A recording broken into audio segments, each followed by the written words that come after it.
최성렬 집사님, 또 이숙희 집사님 어디 계십니까? 이숙희 집사님, 네, 두 분이 부부이십니다. 개정면에서 우리 초이스 허니라고 하는 벌꿀을 지금 양봉을 지금 하고 계시고요. 두 분이 특별히 우간다에 2년 동안 사시다 오셔서 우간다 십자가 썩을 때마다 그렇게 행복해 하시고 그렇게 감사하게 생각하시고 이렇게 우리 교회 오셔서 그 선교적인 그런 마음으로 이렇게 헌신하시고 봉사를 하고 있습니다. 중국에서 오랫동안 주저원으로 계셨고 중국에서 또 사업도 오랫동안 하셨고요. 그 마지막 그 멘트가 굉장히 인상적입니다. 군산의 점쟁이가 그렇게, 그게 아니라 성광교회가 군산을 지휘하고, 그게 아멘. 성광교회가 새벽에 군산을 지휘하고 우리나라의 선교 교회로, 그래서 외국어에 대한 눈을 일찍이 뜨셔서 중고등부 친구들에게 외국어에 대한 도전도 되는 간증을 해주셨습니다. 우리 두 분을 위해서 여러분 박수 한번 해주시면 고맙겠습니다. 네, 감사합니다. 자, 우리 섬사 남신도 찬양 하나님 받으신 줄을 믿고요. 박수 한번 해주세요.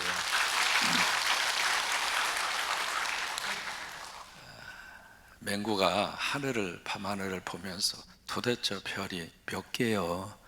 그래서 이제 궁금해서 맹구가 별을 세기 시작했습니다. 하나, 둘, 셋, 넷, 한참 세다가 헷갈렸어요. 저 별이 저 별인가, 이 별이 저 별인가. 그래서 처음부터 다시 시작. 하나, 둘, 셋 하다가 한참 헤아리다 보니까 또 까먹었어요. 그래서 이 맹구가 도대체 하늘의 별이 몇 개요? 그 궁금증을 가지고 마침 옆집에 천문학자가 살고 계셔서 그 박사님에게 가서 물어요. 박사님, 왜 하늘의 별이 몇 개예요? 나도 모르겠다. 여러분, 하늘의 별이라고 하는 게요, 태어났다 없어졌다 없어졌다 태어났다. 그래서 이게 하늘의 별이 이렇게 거의 매일마다 숫자가 달라진답니다. 그리고 이 엄청난 이 은하수뿐만이 아니라 발견이 되지 않는 은하수가 수없이 많은데 그걸 다 어떻게 알겠어요? 그러니까 이 사람이 전문적인 지식 속에 알면 알수록 모르는 게 더 많은 거예요. 그래서 이제 천문학자가 야, 나도 모르겠다. 그러니까 맹구가 삐졌어요. 이 사람이 나한테 안 가르쳐 주려고 이런 말씀을 하시는구나. 도대체 자기가 전문가면 전문가지 어떻게 나한테 이럴 수가 있겠는가. 그래서 이제 맹구하고 이 천문학자 사이에 관계가 틀어졌습니다. 그래서 한번 물으면 끝까지 가는 맹구 성격을 가지고 매일마다 가서 박사님 왜 왔어? 별이 몇 개예요? 모르겠다니까. 그 다음날 또 찾아갑니다. 맹구가 박사님 오늘은 왜 왔어? 하늘의 별이 몇 개예요? 나도 모르겠다. 그런 식으로 이제 한 달을 그런 식으로 이렇게 가는데 하도 이 옆집에 천문학자 이분이 귀찮고 화가 나기도 하니까 어느 날 맹구가 딱 와서 박사님 딱 부르니까 그만두라고, 그만두어, 이제 그만두라고. 그러니까 맹구가 활짝 웃으면서 드디어 박사님이 하늘의 별의 개수를 알려줬다고 92개.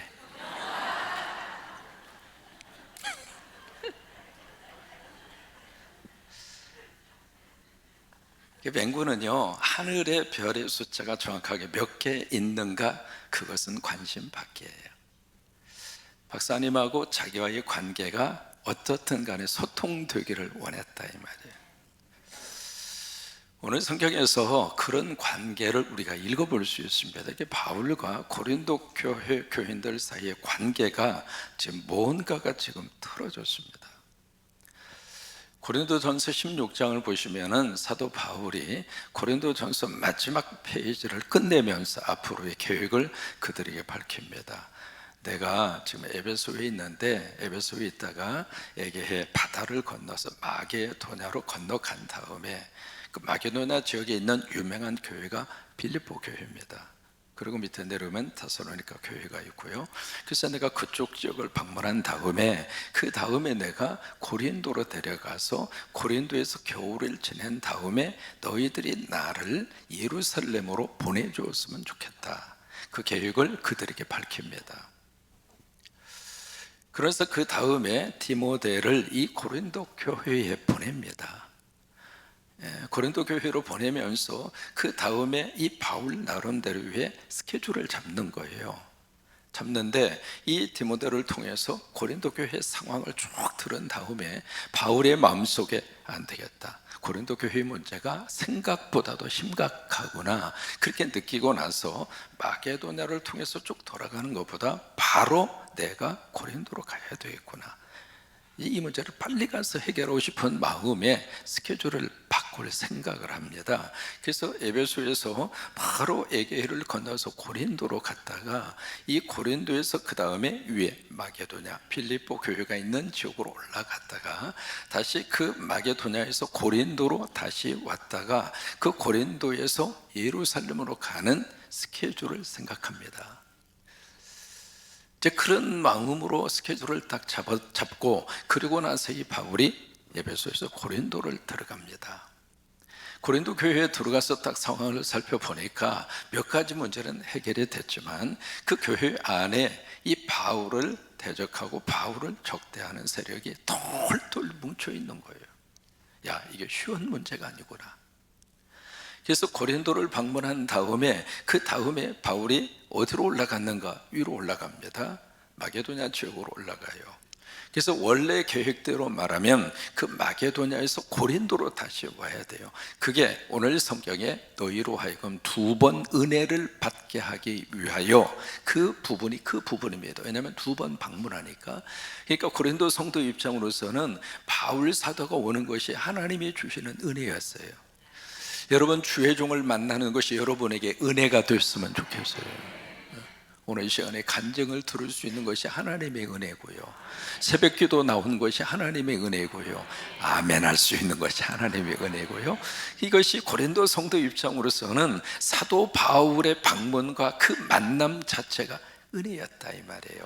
그래서 2번 은혜를 받게 하기 위한 그 계획을 가지고 있었는데 바울의 입장으로서는 만약에 마게도냐 갔다가 다시 고린도에 들리면 아직도 그들이 교회 안에 포진하고 있고 바울의 마음속에 그 감정이 아직 사그라지지 않는 상태예요. 그런 갔다가 고린도에 가면 이 바울은 성격상, 여러분 바울의 성격이 부드러울까요? 아니면 한가닥하는 성격일까요? 바울은 보통 이 선교적인 마인드를 가진 분들은요, 앞으로 추진하는, 나아가는 그 성격이 있지 않으면 선교 현장에서 지탱할 수가 없어요. 그러니까 최조사님도 우리 스스로가 누가 그렇게 하라고 그랬어가 아니라 본인 스스로가 내 인생의 3년을 하나님 앞에 바치자, 본인 스스로가 그렇게 약속을 하시고 2년간 우간다에 가서 하나님 앞에 시간을 드렸고 아침에 잠깐 집에 오셔서 1년 남았는데 1년 어디 가서 지금 해야 될지 모르겠다고 참 귀한 마음을 하나님이 허락을 해주신 것 같아요. 그러니까 그런 것처럼 이 바울의 입장으로서는 바울 성격상 그들을 이렇게 부드럽게 대하기보다는 그 감정이 남아있기 때문에 오히려 고린도 성도들이 호통을 치면서 너희들 정신 차리라고, 예수 믿는 사람이 이게 뭐냐고 이제 그럴 것 같은 마음이 들으니까 바울의 마음속에 지금 간 것보다는 다음 기회로 미루자. 그래서 고린도를 방문한 다음에 마게도냐로 갔다가 마게도냐에서 다시 에베소로 건너간 겁니다. 이 소식을 듣는 이 고린도 성도들이 어떤 마음이 들었는가? 아니, 약속은 철석같이 해놓고 온다고 그랬잖아.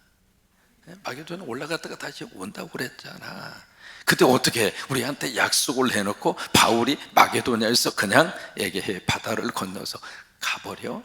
세상에 믿을 사람 못 되네. 그 마음이 고린도 교회 성도들에게 들었다 이 말이에요. 오늘 성경은 그런 배경 속에서 오늘의 말씀을 주시고 있는 것이거든요. 그래서 전반부 앞부분에 뭐라고 말씀하시는가? 야, 생각해보자. 나와 너희들과의 관계가 어땠어? 그 이야기예요. 사도 된 나와, 그리고 목회자 된 나와, 그리고 목회를 하고 있는 우리들과 고린도 교회 성도들 사이가 우리가 어떤 관계였지? 어떤 사이였지? 우리 한번 생각을 해보자. 바로 그거예요. 그래서 오늘 본문 말씀이 이렇게 시작을 합니다. 12절 말씀에 이렇게 시작을 하죠. 같이 한번 읽습니다. 우리가 세상에서 특별히 너희에게 대하여 하나님의 거룩함과 진실함으로 행하되 육체의 지혜로 하지 아니하고 하나님의 은혜로 행함은 우리 양심이 증언하는 바니 이것이 우리의 자랑이라. 여기 양심이라는 단어를 씁니다. 우리가 양심적으로 한번 생각을 해보자. 여러분, 양심이라는 것은 이게 바로 뭐냐면 함께 본다는 뜻이에요. 함께, together see, 혼자서 보는 것이 아니라 함께 보는 것을 양심이라고 그런 거예요. 그러니까 양심이 있다는 이야기는 나도 보지만 다른 사람도 보는 거예요. 그게 양심이에요. 그러니까 나 혼자서 보고 나 혼자서 합리화시키는 것은 양심이 아닙니다. 그러니까 여기 고린도 성도들에게 생각해 볼까? 우리 관계가 두 가지였잖아. 첫째, 거룩함과 진실함이었잖아. 여기에 무슨 인간적인 생각이 들어간 것도 아니고 신실함으로 우리가 서로 관계를 맺었잖아. 그 이야기예요. 신실함으로. 여기에 신실함이라고 하는 이 단어 자체가 굉장히 중요한 의미를 가지고 있거든요. 그 당시에 도자기를 구워요. 도자기를 굽다가 보면 거기에 틈이 가고 거기에 이렇게 금이 가는 도자기가 나오잖아요. 그러면 그것을 살짝 밀랍으로 살짝 이렇게 바르고 거기다가 다시 지금으로 말하면 코팅 처리 같은 거 딱 하면 이 도자기가 금이 갔는지 안 갔는지 눈으로 확인이 안 됩니다. 그렇게 해서 이제 시장에 파는데 그것을 갖다가 쓰려고 물을 부어보면 밀랍으로 거기에 살짝 거기 메꿔놓은 부분은 시간이 가면 그게 다 터져버립니다. 그래서 물이 새게 되어 있어요. 그래서 만약에 거기다가 밀랍으로 그런 땜빵한 그 그릇이 아니라고 하는 것을 확인하기 위해서 시장에 도자기를 팔 때 거기다가 라틴 말로 써놓은 말이 있습니다. 그 말이 시네세라라고 하는 라틴 말입니다. 시네세라, 라틴 말로. 거기서 이제 나온 말이 신시어라고 하는 말입니다. 신시어, 신실하다고 하는 뜻이에요. 미국 사람들은 쭉 편지를 쓴 다음에 무슨 어떤 공문적인 내용이라든지 그 편지를 쑥쭉 쓴 다음에 맨 밑에다가 You sincerely라고 하는 단어를 씁니다. 오늘 어떤 영어를 좀 하게 됐네요. 그래서 편지 가장 밑에다가 You sincerely라고 하는 그 말을 쓰거든요. 그 이야기는 뭐냐면 내가 여기에 밀랍을 붙이지 않았습니다, 이 말이에요. 그러니까 바울은 고린도 교회 이 성도들의 관계에서 나는 당신과 우리의 관계가 거룩하고 신실하다, 이걸 내 양심이 증거한다. 당신들도 알잖아. 그리고 나도 알고 우리가 그런 관계였잖아, 그 말이에요. 두 번째는 여기에 인간의 지혜로 하지 아니하고 하나님의 은혜로 우리가 관계가 맺어졌다, 그 얘기예요. 인간적인 어떤 계산으로. 사람은 그러잖아요. 나한테 도움이 되면 가까이 하고 나에게 도움이 되지 않으면 멀어지고. 이게 인간의 관계라면 이 목회자된 이 바울과 고린도 성도 사이에서는 그런 인간적인 생각과 그런 개념으로 관계 형성이 된 것이 아니라 하나님의 은혜로. 저와 여러분은 하나님의 은혜로 만났습니다. 아멘 좀 해주시면 얼마나 행복합니까? 어떤 인간적인 계산으로 사람의 스케줄에 의해서 우리가 만나는 것이 아니라 하나님께서 역사하셔서, 그래서 하나님의 은혜로 만났다, 이 말이에요. 여러분, 하나님과 은혜로 만나서 저와 여러분이 신앙생활하면서 서로 행복했으면 좋겠어요. 저는 여러분 만나서 행복하고, 저는 우리 3, 4 남신도 여러분 만나서 행복하고, 오늘도 찬양하는 모습 보니까 얼마나 I am so happy, 얼마나 감사한지. 또 여러분은 저나 우리 사모를 만나서 행복하고, 아멘. 이게 은혜로 만난 사람의 관계라, 이 말이에요. 부부의 관계도 하나님의 은혜로 만난 부부는 서로 만나서 행복한 거예요. 나 당신 때문에 행복하다고. 근데 은혜가 떨어지면 나 당신 때문에 열받아, 이렇게 되는 거예요. 그러면서 그 다음 절에 뭐라고 말씀하시는가? 13절입니다. 같이 읽습니다. 오직 너희가 잊고 아는 것 외에 우리가 다른 것을 쓰지 아니하노니 너희가 완전히 알기를 내가 바라는 것은 14절 너희가 우리를 부분적으로 알았으나 우리 주 예수의 날에는 너희가 우리의 자랑이 되고 우리가 너희의 자랑이 되는 그것이라. 바울이 그들에게 편지를 써서 보냈잖아요. 그래서 디모데를 보내서 이 편지가 그들에게 전달되도록 한 겁니다. 그 편지를 써서 보냈는데 그 편지 가운데 바로 내가 당신들이 쓴 그 내용은 새로운 것이 아니다. 이미 알고 있는 것이다. 여러분, 교회에 오셔서 우리가 새로운 것을 배우고 새로운 것을 듣는 곳이 아닙니다. 교회는 과거에도 성경 66권이었고 지금도 성경 66권이고 앞으로도 성경 66권이고 교회 와서 우리가 들을 수 있는 것은 하나님의 말씀입니다. 교회 와서 들어야 할 가장 중요한 메뉴는 성경입니다. 새로운 것을 배우는 장소가 아닙니다. 새로운 철학을 배우고 새로운 이념을 배우고 새로운 사상을 이곳에서 가르치고 배우는 곳이 아니라 하나님이 주신 말씀, 주님 오실 때까지 우리는 성경 66권을 가지고 우리는 살게 될 것입니다. 이게 바울이 고린도 성도들에게 써서 보낸 것도 너희들에게 새로운 것을 내가 써서 보낸 것이 아니라 이미 알고 있는 거, 알고 있는 거. 근데 지금 우리가 서로 알고 있는 것은 부분적인 것이다. 이게 고린도전서 13장에 나오는 말씀하고 같은 거죠. 우리가 그때에는 우리가 알고 있는 것이 거울로 보는 것처럼 희미하지만 때가 되면 우리가 얼굴과 얼굴을 대하는 것처럼 우리가 밝히 알게 될 것이다. 그런 것처럼 지금은 이제 바울과 고린도 성도 사이에 부분적으로 알 수밖에 없다고 하는 거예요. 왜요? 사람은 그럴 수밖에 없습니다.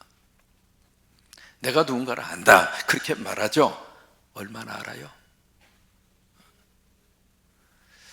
평생을 우리가 이 가족의 관계 속에서 살고 있습니다만은 내가 낳은 자식, 부모로서 알아요? 몰라요? 얼마나 알아요? 몇 프로 아세요? 이게 인간관계 속에서 내가 그 사람을 얼마나 알까? 내가 안다 그 말은 할 수는 있지만 과연 얼마나 알까? 결국 우리가 완전하게 알 수 있고 이해할 수 있는 그때는 주님의 나라에 가서 하는다 이 말이에요. 그때까지는 부분적으로밖에 모른다 그 말이에요.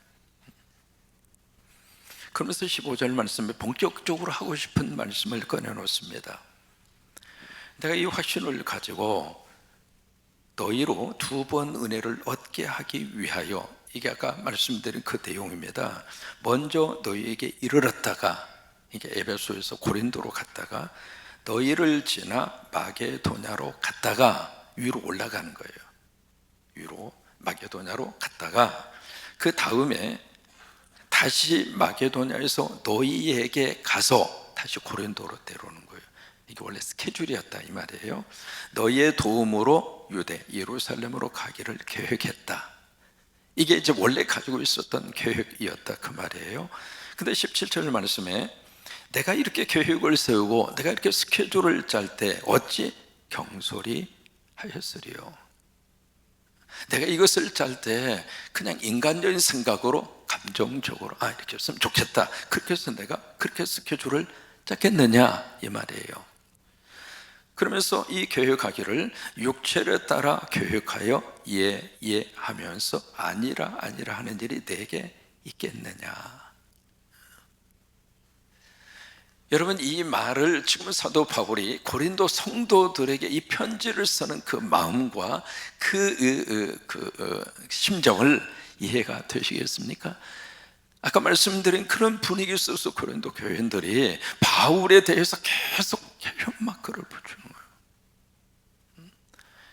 거예요. 스케줄 하나도 제대로 못 맞추는 사도가 자기 입으로 말하고 자기 입으로 계획을 세워서 우리로 하여금 그냥 기대감에 부풀게 하던 저 목사가 제대로 그 계획 하나도 실행하지 않는 목사인데 우리가 뭘 믿겠는가?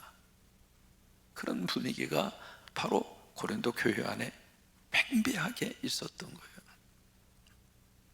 바울은 이 부분을 그들에게 변명 비슷한 말로 그들에게 바울의 상황을 설명을 합니다.